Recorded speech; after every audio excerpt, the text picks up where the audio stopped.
Meu amigo vascaíno, finalizada a preparação para o jogo contra a equipe do Coritiba, o Vasco da Gama viajou para o Paraná para esse jogo decisivo que pode colocar o Vasco próximo do G4 ou levar o Vasco ao Z4. E a gente vai falar muito aqui sobre essa situação aí das casas de apostas. Hoje deu o que falar. O Paulo Brax se reuniu com os jogadores do Vasco, distribuiu uma cartilha e a gente vai comentar aqui sobre isso. E obviamente que a gente vai falar aí sobre a situação envolvendo atletas para chegar no Vasco da Gama na próxima janela. Hoje saiu aí alguns nomes, como por exemplo o nome do Claudinho, né? Isso tem veracidade? Sim ou não? Surgiu uma oportunidade aí de mercado. Mas será que é essa? A gente vai explicar aqui como que a 777 Partners vai fazer essa engenharia financeira para trazer o reforço de peso, já que a situação de dinheiro está escassa. Peço a você que não é inscrito, para poder se inscrever, deixe o seu like ou o seu dislike e ativem o sininho. Meus amigos, Vasco da Gama e Coritiba, jogo decisivo para ambas as equipes, lá no Couto Pereira. Esse jogo aí é tratado como decisão de campeonato, o jogo mais importante do ano para o Coxa. E o seguinte, a torcida do Coritiba está cobrando, quer uma resposta dentro de campo, porque o Coritiba não vence desde fevereiro, já vai aí para quase 3 meses sem que o Coritiba vença um jogo. O Vasco da Gama tenta se aproveitar desse momento adverso. O Coritiba, que em 4 jogos no Campeonato Brasileiro só fez 2 gols e tomou 10 gols, né? A gente espera aí que o Maurício Barbieri vá para cima, que ataque o Coritiba lá no Couto Pereira. Para isso, o Barbieri vai repetir a equipe que atuou aí contra o Fluminense. O Vasco conseguiu manter aí o Andrei para essa partida, então a equipe está confirmada, mesma equipe aí a qual enfrentou o Fluminense. Esperamos que com uma postura diferente aí para esse jogo. Bem, meus amigos, hoje estourou essa situação de casa de apostas. A gente já sabia já dessa manipulação de resultados aí desde ano passado. É uma coisa que não aconteceu só aqui no Brasil, aconteceu também na Alemanha, aconteceu na Inglaterra. Hoje o Vasco distribuiu aí uma cartilha para os jogadores aí, dizendo que os atletas aí estão proibidos aí de passar dados internos, de apostar e efetivamente aí, se houver aliciamento de alguém, para poder fazer denúncia. É uma situação que é muito complexa para poder fiscalizar. Haja vista aí que o patrocinador master do Vasco da Gama, a PixBet, é uma casa de apostas, certo? Outra coisa, como que o Vasco vai controlar, ou qualquer clube do Brasil vai controlar a FIFA, que o jogador não pode fazer aposta?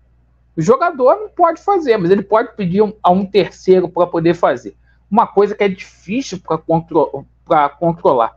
E o mais irônico, né, que o dono do Vasco da Gama, a 777 Partners, né, ela também trabalha com essa situação de cassino aí, com entretenimento, né? Então chega a ser até irônico essa situação, né? Todo mundo conhece a 777, a Brasino, né? E o seguinte, vamos ver como que isso vai desenrolar aqui no Brasil. O que está faltando são leis aí que efetivamente possam amenizar essa situação ou controlar. O seguinte, hoje o presidente da CBF descartou qualquer possibilidade aí de paralisação do Campeonato Brasileiro, haja vista aí que o MP prometeu paralisar se ver coisa errada. Bom, agora a gente vai falar aí de reforços, né? Hoje surgiu aí uma informação vinda lá do Mário Coelho sobre a situação envolvendo Claudinho no Vasco da Gama, uma coisa que, ao meu ver, não tem cabimento nenhum, né, Claudinho no Vasco. Para vocês terem uma ideia, a Leila ofertou 86 milhões ao Zenit para tirar o atleta de lá. O Zenit não quis, né? O Flamengo também já fez proposta aí para poder trazer o Claudinho, um jogador que tem um contrato aí muito longo lá na Rússia, né? Fala-se aí que a guerra poderia fazer com que o Zenit o emprestasse, né? Só que o Zenit recebe proposta toda hora pelo Claudinho e também pelo Malcom, né? Aquele belíssimo jogador que há lá. Mas é o seguinte, certo? Hoje surgiu uma situação aí envolvendo possibilidade aí de contratação de peso. Gente, não adianta mentir. A 777 Partners, ela pegou uma herança maldita aí de 593 milhões. Ela não vai ter condições, e o Paulo Brax já falou isso, de fazer uma oferta de 86 milhões, né? Ou perto, não vai nem chegar a isso, certo?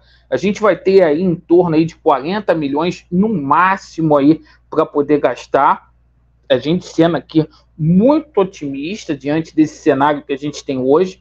Há um esforço muito grande, a gente reconhece aqui da 777 Partners de manter as contas aí em dia, inclusive atrasou aí o RCE, atrasou também algumas parcelas aí com relação ao Léo Pelé e também com relação ao nosso Piton. Mas o seguinte, a 777 Partners, ela está buscando oportunidades de mercado com jogadores aí que estão em fim de contrato. Por exemplo, situação do Matias Rojas, né? Jogador que tem um contrato terminando em junho, que chegaria de graça aqui no Vasco. O Vasco só iria arcar aí com as luvas. Hoje saiu uma situação aí falando de Lucas Moura. Lucas Moura, lá do Tottenham. Ele está terminando o vínculo dele agora com o Tottenham, certo? O nome do Vasco e do Flamengo foi vinculado hoje numa notícia que saiu lá no site fanáticos.fãs.br, né? Um site muito conhecido aí, e eu vou até colocar aqui a fonte para vocês aqui, certo? Por intermediários, né? O Lucas Moura abriu conversas aí com os gigantes daqui do Rio de Janeiro. Se fala aí de Flamengo e de Vasco da Gama. Bom, são oportunidades de mercado aí que a 777 Partners está buscando. Nada a ver com compra, maior compra da história do Vasco, nada disso, mas oportunidades de mercado que podem acontecer aí efetivamente. Vamos torcer para que dê tudo certo, para que esse camisa 10 possa chegar o mais rápido possível aqui. Vasco neles, e a verdade, ela prevalecerá. Valeu!